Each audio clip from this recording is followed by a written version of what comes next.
ያንቺን ሴራ መቼም ቢሆን አልታዘዝሽም። እሺ ማን ስለሆንሽ ነው አንቺ ማትታዘዥ? ምን አይነት ወደፋር ነሽ አንቺ? ደግሞ ሰው ቤት ገብተሽ አልወጣም የምትይው እጪ። ሊዲያ ልቀቂኝ፣ ልቀቂኝ። ኧረ ተረጋጉ። ቆይ የምርሽን ነው የምታወሪው? ፍቅር አደይ እንደዛ የምታደርግ ልጅ አይደለችም። እሺ ቆይ ፍቅር ግን ማሰብ የሚባል ነገር የለሽ? አዎ የለኝም። ለማናችሁም አልጨነቅም። ዝም ብለሽ እንደመጣልሽ አታውሪ። እሺ ምን ነው ተሳሳትኩ እንዴ? እና ለአደይ አበባ ገዝተህ ልትሰጣት ነው? አዎ ቃፉም ምክንያቱም አደይ እዚህ የለችም ማለት ለሊ ምን ልትሰራ ትመጣለች? ሞት ስለ ዳይመንድ ኧረ እዛው ድብን በይ በጥራቃ።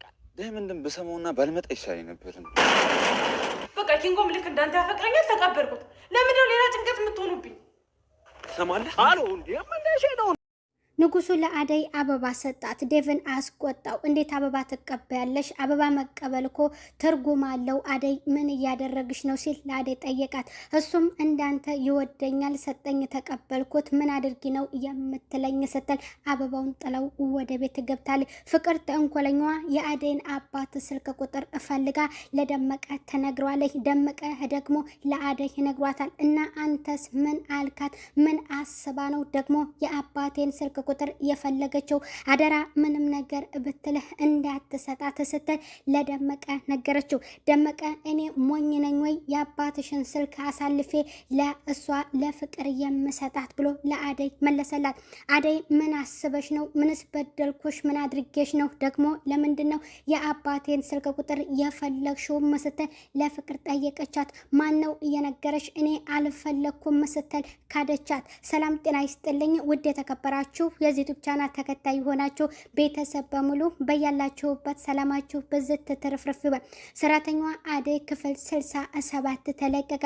በዛሬው ክፍል ላይ ለምለምና አደይ ወደ ቤት መመለስ ፈልገው መንገድ ላይ ወክ እያደረጉ ወደ ቤት ቶሎ መሄድ እንዳለባትና እታለምም ወደ እናቷ ጋር እንደተመለሰች ከዛ ጊዜ ጀምራ አደይንም እየተቆጣጠረቻት እንደሆነ ለለምለም ትነግራታለች። ንጉሱና ደመቀ መንገድ ላይ ተቀምጠው ነበረ። አደይን ሲያዩዋት ደስ ይለዋት። ንጉሱ እባክህ ተረጋጋ፣ ምን እየሆንክ ነው? ወንድ ልጅ አይደለህም ወይ? ለምን ኮራ አትልም? የምን መልፈስፈስ ነው ብሎ ደመቀ ለንጉሱ ይነግረዋል።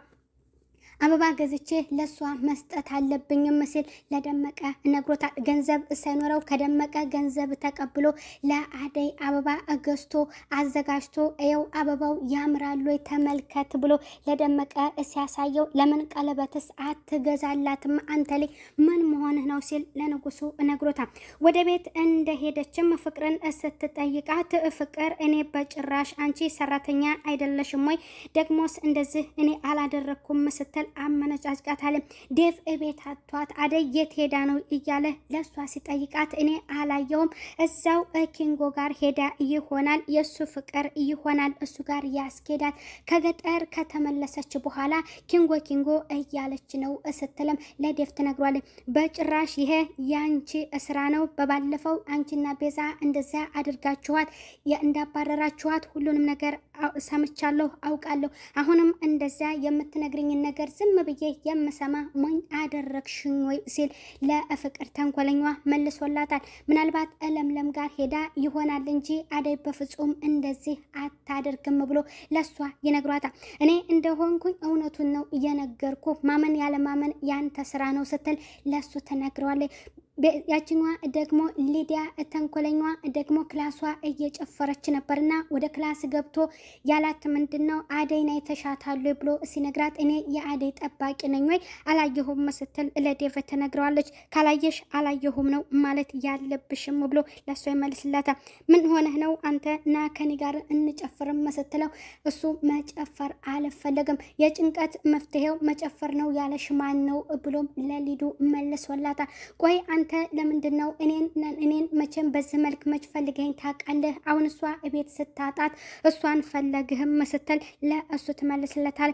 አባቢ እኮ እቤትም የትም ስጠፋ የሚፈልገኝ የቤቱ ድምቀትም እንደሆንኩኝ የሚነግረኝ አባዬ ነበረ ስትልም ለዴቭ ትነግረዋለች። ያንቺማ አለ ግን እዚህ ቤት ደግሞ እሷ ከሌለች አደይ ከሌለች ቤቱ ቤት አይመስልም ይደብራል ሲልም ለሊዱ መልሶላታል። ሁለታችሁም ለየብቻችሁ ልዩ ቦታ አላችሁ ብሎ ለእህቱ ይነግራታል።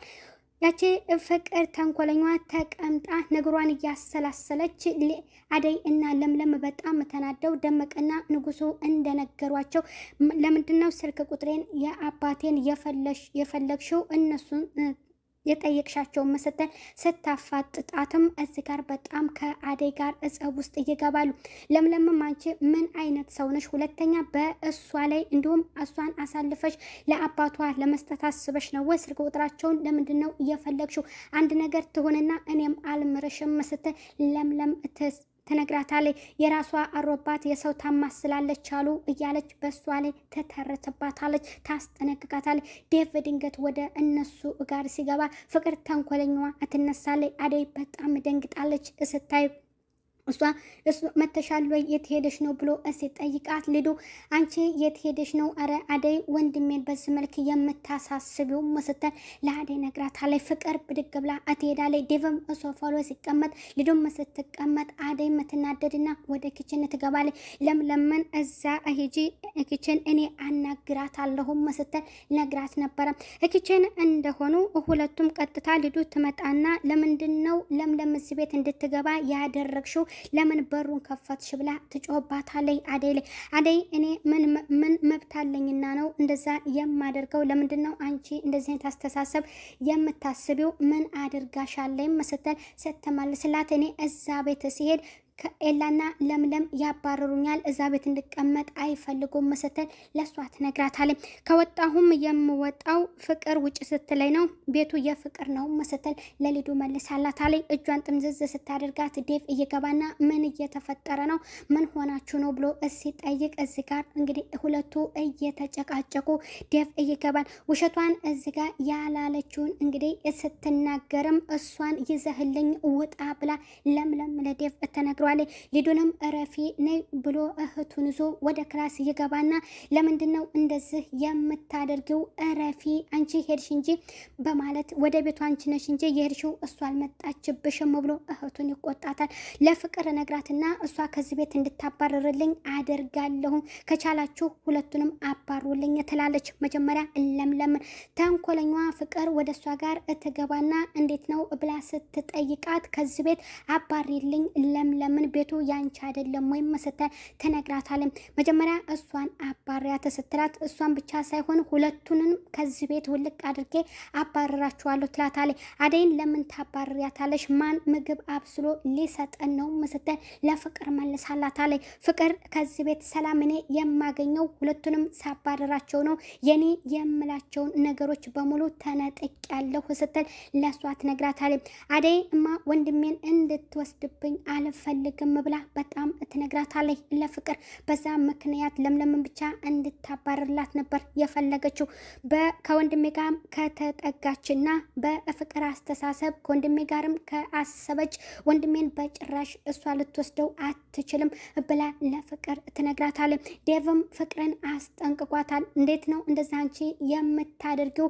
የሌላ ሰው አስተሳሰብ ወይንም ሌላ ሰው የሚናገር ነው አሁን እየተናገርሽ ያለሽው። በሷ ላይ ያለሽን ጥላቻና ስለ ሌላ ሰው እያወራሽ ነው የሚመስለው። በጭራሽ እሷ በአንቺ ላይ ምንም መጥፎና የአንቺ የሆነ ነገር አልወሰደችብሽም እያለ ለፍቅርም ቢያስጠነቅቃት እሷ ከመንጨርጨር አላረፈችም። ሰራተኛ መሆናችሁን ረሳችሁት ወይ? በዚህ ቤት መታችሁ እንደልባችሁ የምትሆኑት እያለች ሁለቱንም ስትነግራት አንቺ ሰራተኛ ሆነሽ የኤላ ጥገኛ ነሽ ብላ ለለምለም ስትነግራት ለምለም ደግሞ እኔ ጥገኛ አይደለሁም፣ ከዚህ ሰፈር የተሻሉ ቤተሰቦች የኔ እንደሆኑ እንዳትረሹ፣ እኔ ደግሞ የኤላ ጥገኛ አይደለሁም፣ ካንቺ እሻላለሁ፣ በላቤ ጠንክሬ ሰርቼ የማድር ሴት ነኝ ስትል ለምለም ለፍቅር ነግራታለች። ዴቭም በጣም ተናዶ አሁንም ስለ አደይ ሲላት አደይ ምንም ጥሩ ምላሽ ነገር አትመልሰውም። ሁለቱም እየተጨቃጨቁ ድንገት ለምለም ስትገባ በር ቆርቁሮ አደይን ጥሩልኝ ይላል። አደይ ስትወጣ የደመቀ ጓደኛ ደመቀ አልሄድም ስላለው ንጉሱ ያንን አበባ ይዞ ለአደይ ሊሰጣት በሩን ሲቆረቁር ዴቭና ለምለም እየተመካከሩ ነበር። ምን ማድረግ እንዳለብኝ አላውቅም፣ እኔ ፍቅሬን ልትቀበለኝ አልቻለችም፣ እኔ ደግሞ በጣም ነው የምወዳትም እያለ ለለምለም ይነግራታል። ሁለቱ ለምን እሷም ቃሉን ለምን እንዳልተቀበለችው ከጎን ያቺ ተንኮለኛዋ ልጅም የምወደውን ሰው አንቺ ተጠግተሻልና ያንቺ ሊሆን አይችልም የኔ ነው ከሱ ራቂ እያለች ስለምታስጠነቅቃት ነው ከዴቭ ጋር ያን ያህል ቃሉን መቀበል እያቃታት በመጨረሻ ግን ከሱ ራቂ ስትላት ይህንን እንዳታስቢው መቼም ላደርገው አልችልም ብላ ለፍቅር ተንኮለኛዋ መልሳላት አለ። ሁለቱ ሲጨቃጨቁ ለምለም ልታደርጊያት ነው ብላ ፍቅርን ስትቆጣ ተገላገለችው። በኋላ በር ላይ ንጉሱ ይጠራሻል ብላት አደይ ትሄዳለች። አደይ ስትሄድ ያንን አበባ ይዞ በር ላይ ቆሞ ያንን አበባ ለሷ ሰጥቷታል። ዴቭም አይቶ በጣም ተናዶ ህዝቶበት ለምን እንደዚህ ታደርጊያለሽ ብሎ ለአደይ ሲነግራት እሱም እንዳንተ ይወደኛል ያፈቅረኛል ሰጠኝ ተቀበልኩት ምን ላድርግ ምን ሆኔ እያላችሁ ነው የምታስጨንቁኝ እያለች ለዴቭ ትነግረዋለች። አበባውንም አጠገቡ ወርውራለት ወደ ክላስ ትገባለች። በጣም ትናደዳለች። ያንን አበባም ዴቭም ይዞ ወደ ንጉሱ ጋር ሄዶ ንጉሱን ደብድቦታል። ለምለምም ለምንድን ነበረ የፈለገች ንጉሱ ስትል ለአደይ ነግራታለች። አበባ ሰጠኝ ተቀበልኩት፣ ግን ዴቭ ደስ ስላላለው እግቢው ጥየው መጣሁም ብላ ለሷ ነግራለች። ያቺ ተንኮለኛዋ ፍቅር ተብዬዋ አሁንም አደይን እንደምታሰቃያትና አንተን ደግሞ እሷ ስለምትወድህ ነው አንተ ብቻ በንጹህ ፍቅር ጠብቃት አንድ ቀን እውነት ይሆናል ትቀበልሃለች እያለች እሱ ተስፋ ሲቆርጥ እሷ ደግሞ እያበረታታችው ትገኛለች። አደይ ካለችበት የስራ ውጥረት እንዲሁም ደግሞ ያቺ ተንኮለኛዋ ልጅ እያሰቃየቻት ስለሆነ ዴቭ ደግሞ በምንም መከራና ሲቃይ ውስጥ ብትሆኒ አንቺ ለኔ ፍቅሬን እስከምትቀበኝ ድረስ እጠብቅሻለሁኝ ከጎንሽ ነኝ ብሎም ለአደይ ነግሯት ነበር። በመጨረሻም ለምለም እውነቱን እንግዲህ እሱም ያውቃል እሷም ለምን እምቢ እንዳለችና እንደምታገስም እንደነገረችው ለምለም እነግረዋለች ማለት ነው። ዴቭ እንግዲህ አሁንም ተስፋለው አደይ በመጨረሻ የዴቭ ነው የምትሆነው። ከዛ ቤት ወጥተው በራሳቸው ቤት ይኖራሉ ማለት ነው። ያቺ ተንኮለኛዋ ፍቅር በመጨረሻ ዴቭም ወደ ንጉሱ ጋር ሄዶ እንዴት ነው ድፍረትህ ለመወዳትና ለማፈቅራት ልጅ ቤቴ ድረስ መተህ አበባ የምትሰጣት ብሎ እሱን ደብድቦታል። አበባውን ስትቀበልም አበባ መቀበል እኮ ትርጉም አለው እንዴት ዝም ብለሽ ትቀበያለሽም ብሎ ለአደይ ነግሯት ነበር። አደይ ደግሞ እሱም እንዳንተ ይወደኛል ሰጠኝ ተቀበልኩት እሺ ምን ላድርግ ለምንድነው እኔን በዚህ መልክ የምታሰቃዩኝ ብላ እዛው አጠገቡ አበባውን ወርውራለታለች። ሁሉንም ነገር ለምለም ለዴቭ አስረድተዋል። እሷ እኔ ስጠጋትም እሷ እየሸሸችኝ ነው እኔ ሸሸሻት ደግሞ እሷ እየተጠጋችኝ ነው ፍቅሬ ልትቀበለኝ አልቻለችም ብሎ ለለምለም ነግሯታል። ለምለም ሁሉንም ነገር በግልጽ ለሱ ነግሯለች። አንተ በእውነትና በቀጥተኛ መንገድ ብቻ ጠብቃት ትመጣለች በማለት ተስፋ ሰጥተዋለች ማለት ነው። የዛሬው ቪዲዮ ይህንን ይመስላል። ቤተሰብ ያላችሁበት ሰላም ቆዩ። ባይ ባይ።